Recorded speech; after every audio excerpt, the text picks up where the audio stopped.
सो नमस्कार दोस्तों। तो आज हम लोग बात करने जा रहे हैं जो अहमदाबाद में प्लेन क्रैश हुआ था,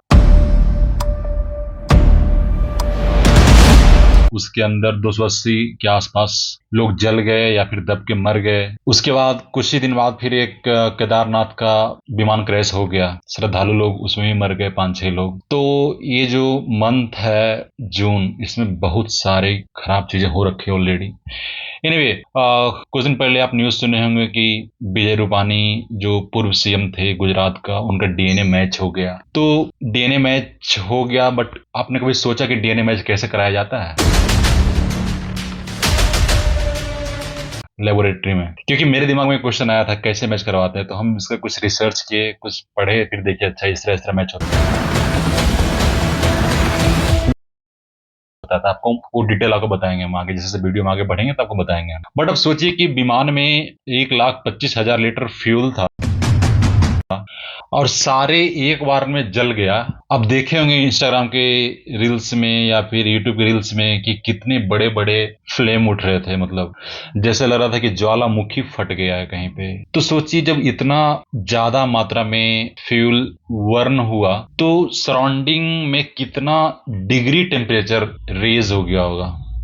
हम कहीं देखिए कि अगर इतना 1,25,000 फ्यूल एक बार में जलता है तो वहां का टेम्परेचर 1200 से 1000 के बीच में टेम्परेचर आ जाता है। मतलब कि आपको 1000 डिग्री सेल्सियस के अंदर डाल दिया गया जलने के लिए। इस तरह आप सोचिए कितना भयावह होता है ये माहौल और ये सीन। सोच के भी आदमी डर जाए कि मतलब आपके सामने आग लगा हुआ है, 1000 डिग्री सेल्सियस का टेम्परेचर है, आपको उसमें जलना है। ये सब सोच के भी ना मेरे रोंगटे खड़े हो जा रहे हैं, मतलब कि क्या बीत रहा होगा लोगों पे उस टाइम। एनीवे, तो हम लोग बात करते हैं कि डीएनए मैच कैसे होता है। जब लोग जल गए तो उस केस में ना तो उनका स्किन बचा, ना तो उनका हेयर बचा, ना तो उनका आई बचा, ना तो उनका फेस का रिकॉग्निशन बचा, कुछ नहीं बचा, सब कुछ जल गया। फिर डीएनए मैच कहां से होगा, क्योंकि आपने सोचा। तो डीएनए मैच जब इतना हाई टेम्परेचर हो तो सब कुछ जल जाता है, ब्लड ब्लड सब सूख जाता है, तो कुछ बचा नहीं, तो कुछ तो बचा होगा जिससे लोग डीएनए मैच करवा रहे हैं। तो मेजरली दो चीज, एक तो दांत होता है, दांत जलता नहीं, उसके अंदर का लिक्विड लेके डीएनए मैच करवाते हैं। या फिर जो जांग की हड्डी, उसको फ्यूमर कहते हैं, वो भी नहीं जलता, तो उसके अंदर से भी डीएनए का सैंपल लिया जाता है। अब सोचिए अगर मान लीजिए ये सब भी जल गया, देन फिर क्या होगा। तो एक होता है माइटोकॉन्ड्रियल डीएनए। अगर न्यूक्लियस के अंदर प्रेजेंट डीएनए वो भी खत्म हो गया तो उसके बाद आता है माइटोकॉन्ड्रियल डीएनए, तो उसका यूज किया जाता है। तो उससे पहले समझते हैं कि डीएनए होता क्या है। तो हमारा शरीर जो भी बना हुआ है उस सेल से बना हुआ है। सेल, जब आप इसको जूम करेंगे तो आपको पूरा छोटा छोटा सेल दिखेगा। सेल के अंदर होता है न्यूक्लियस और न्यूक्लियस के अंदर होता है डीएनए। तो दुनिया में जितने सारे भी लोग हैं सबका डीएनए अलग अलग होता है, इसलिए आप देखिए किसी भी टू पार्टिकुलर पर्सन का सब कुछ मैच नहीं हो रहा होगा। डीएनए ही डिसाइड करता है कि आपका आंख क्या होगा, आपका बाल क्या होगा, आपका शरीर का स्ट्रक्चर किस तरह जाएगा, वो सारा चीज डीएनए डिफाइन करता है। इसलिए किसी भी दो पार्टिकुलर आदमी का डीएनए सेम नहीं हो सकता। तो डीएनए निकालने का स्टेप्स क्या होता है? पहला स्टेप होता है कि आपको डीएनए के लिए सैंपल निकालना है, चाहे दांत से या फिर जो बच गया हड्डी उसके अंदर पल्प होता है उससे डीएनए का सैंपल निकाला जाता है। फिर उसको निकालने के बाद उसको साफ सफाई किया जाता है। फिर साफ सफाई करने के बाद क्या होता है कि डीएनए जो भी सैंपल लिया गया, जैसे कि मान हड्डी लिया गया, हड्डी को पूरा मतलब पीसा जाएगा। उसको पीसने के बाद उसमें कुछ केमिकल एंजाइम डाला जाएगा। उसको डालने के बाद फिर उससे डीएनए को अलग किया जाता है। फिर उस डीएनए को मशीन के थ्रू देखा जाता है कि डीएनए सही है, मतलब मात्रा में आया डीएनए या नहीं। अगर डीएनए सही मात्रा सही क्वांटिटी में नहीं आया तो वापस से डीएनए सैंपल लिया जाता है। उसके बाद आता है STR marker, short tandem repeat. मतलब जो हमारा डीएनए होता है उसमें एक पर्टिकुलर पैटर्न रिपीट होता है, उसको बोलते हैं टेंडम, इसलिए बोलते हैं एसटीआर, शॉर्ट टेंडम रिपीट। तो चलिए देखते हैं स्क्रीन पे कि डीएनए मैच कैसे करवाया गया होगा, एक एग्जांपल लेके। यहाँ पे बेसिकली दो केस लेंगे। एक केस वैसा जिसमें उस जला हुआ आदमी का उनके माता पिता प्रेजेंट हो। दूसरा केस वो लेंगे जिनके माता पिता प्रेजेंट नहीं है। उस केस में डीएनए कैसे मैच होता है। इससे पहले आपको बता दें कि आपका डीएनए आपका पेरेंट से 50% मैच करेगा। मतलब जो भी आपका डीएनए बन रहा है 50% मॉम से आएगा, 50% डैड से आएगा, तो अब जाके आपका डीएनए मैच होता है। तो चलिए देखते हैं। तो आपको जो स्क्रीन पे दिख रहा है ये विक्टिम का सैंपल है। ये जो सैंपल है वो विक्टिम का है। और ये उनके माताजी का सैंपल है, उनके पिताजी का सैंपल है, डीएनए का सैंपल। तो इसमें जो मार्कर जो रिपीट होता है, बेसिकली जो नंबर वन, जो एक नंबर का मार्कर है वो 13 बार और 16 बार आया है। सिमिलरली 2 नंबर का जो मार्कर है वो 11 बार 14 बार आया है। 3 नंबर का मार्कर जो है 15 और 18 बार आया है। और 4 नंबर का 10 बार 14 बार आया है। और 5 नंबर का 9 मतलब कि 2 बार रिपीट हुआ, 9 9 टाइम्स। तो जैसे कि बताए थे कि आपका जो डीएनए है 50% माता से आएगा, 50% पिताजी से आएगा। तब देखिए जो डीएनए में मार्कर 1 है उसमें 13 किससे आया? 13 आया है मॉम से। और 16 किससे आया? फादर से आया। मतलब 50% मॉम, 50% डैड। सिमिलरली आपका जितना भी यहाँ पे एस टी आर वैल्यू दिख रहा है आपको, आप उसमें देखेंगे एक वैल्यू मदर से आया है और एक वैल्यू फादर से आया है। अब जब लास्ट में रिपोर्ट देखेंगे तो मार्कर 1 जो है उसका विक्टिम का वैल्यू था 13 और 16। तो 13 आया मॉम से, 16 आया फादर से। आप ऊपर भी मैच कर सकते हैं। तो मैच यहाँ पे हो गया। फिर 2 नंबर मार्कर था, उसमें 11 और 12 वैल्यू था। तो 11 आया मॉम से, 12 आया फादर से। ये भी मैच हो गया। सिमिलरली जितना भी मार्कर नंबर है 3 4 5, जितना जितना उसका करस्पॉन्डिंग विक्टिम वैल्यू है उसका एक वैल्यू मॉम से, एक वैल्यू फादर से मैच हो रहा, आपको दिख रहा होगा इस रिपोर्ट में।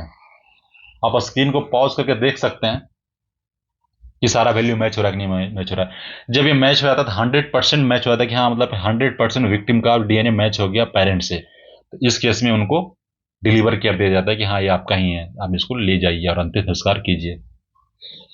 अब दूसरा केस देखते हैं कि जिनमें उनका पेरेंट्स ही प्रेजेंट नहीं है, या फिर उनके बहन है या फिर उनके भाई हैं। तो उस केस में कैसे होता है देखिए। ये विक्टिम का जो प्रोफाइल है 13 16 11 12 जो मार्कर है 1 2 3 4 5 6 उससे करस्पॉन्डिंग विक्टिम का एस टी आर वैल्यूज है जो रिपीट होता है। जो मार्कर नंबर 1 है वो रिपीट हुआ 13 बार और 16 बार। मार्कर नंबर 2 रिपीट हुआ 11 बार और 12 बार।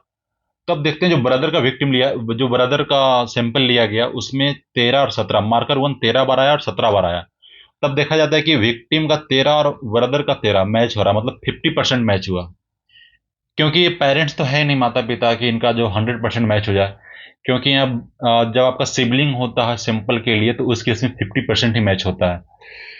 तो नेक्स्ट मार्कर देखिए 11 और 12 में 12% है, 15 और 18 में 15% है, 10 और 14 में 14% है, 9 और 9 में 9% है।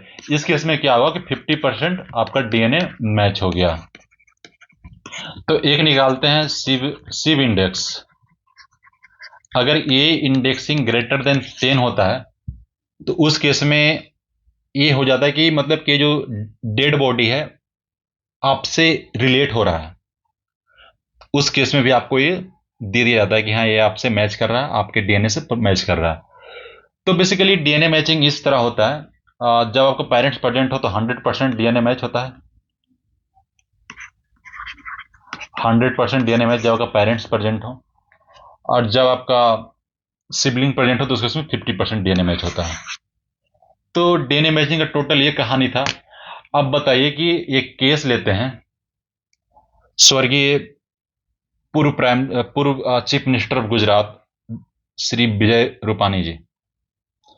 तो उनका जब डेड हुआ, जब उनका बॉडी जल गया और डीएनए मैच करवाया गया, तब बताइए कि उनके पास उनका डीएनए जो था किनसे मैच करवाया गया होगा? वाइफ, सन, डॉटर, किससे मैच करवाया गया होगा? क्या आपको लगता है वाइफ का डीएनए मैच हो सकता है उनसे? बिल्कुल नहीं। क्योंकि हर दो आदमी का डीएनए डिफरेंट होता है। वाइफ तो बिल्कुल बाहर से आई है ना, वो दोनों का आके फिर शादी हुआ। बट इन दोनों का कोई तो कनेक्शन तो नहीं है, मतलब पेरेंटल कनेक्शन तो बिल्कुल नहीं है। इस केस में उन दोनों का डीएनए बिल्कुल मैच नहीं करेगा। अब इनका डीएनए मैच हो सकता है सन से या फिर डॉटर से, क्योंकि सन जो है विजय रूपानी से आया है, डॉटर भी उन्हीं से आया है, मतलब हस्बैंड वाइफ मिलके। तो उस केस में उनका डीएनए मैच उनके सन से करवाया गया होगा या फिर उनके डॉटर से करवाया गया होगा। क्योंकि वाइफ वाइफ का तो पॉसिबिलिटी ही बहुत कम है यहाँ पे ना, क्योंकि पॉसिबिलिटी है, जीरो पॉसिबिलिटी, क्योंकि दोनों डिफरेंट है, टोटली डिफरेंट है। तो इस केस में उनका सन या फिर डॉटर हो सकता है। तो टोटल डीएनए मैच का ये टोटल स्टोरी था टेक्निकली, क्योंकि हमको भी जानने का क्यूरियोसिटी तक डीएनए मैच कैसे होता है। तो ये था। तो अभी तक टोटल अराउंड 50 लोग का डीएनए मैच हो गया, उनको डिलीवर कर दिया गया। और बाकी कुछ लोग जो बिल्कुल बिल्कुल जल गए, उनका कुछ निशान ही नहीं है, उनका फिर डीएनए कैसे मैच होगा। कितने सारे बच्चे थे जो जल गए। हम ऐसा कभी नहीं चाहेंगे कि मतलब किसी को इस तरह का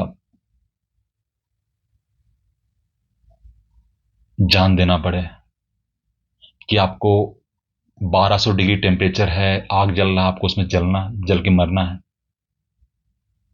बिल्कुल नहीं चाहेंगे, कोई भी नहीं चाहेगा इनफैक्ट।